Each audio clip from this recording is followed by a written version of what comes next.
Ba sabon labari bane cewa jami'in adawa da masu mulki sun ɗaukaka ƙara a Kano, Plateau, Abia, Delta, Cross River, Rivers, Lagos da Sokoto.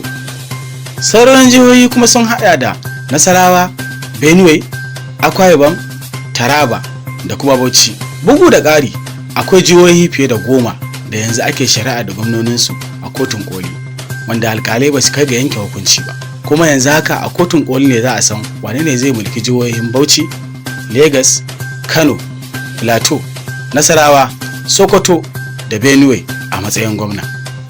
Amma fa shari'ar zaben Abba Kabir Yusuf da Caleb Mafwan a jihohin Kano da Plateau sun fi ɗaukan hankali a zaben 2023. Ko ya ake hasashen za ta kasance a kotun kolin? Ku bayyana mana ra'ayinku.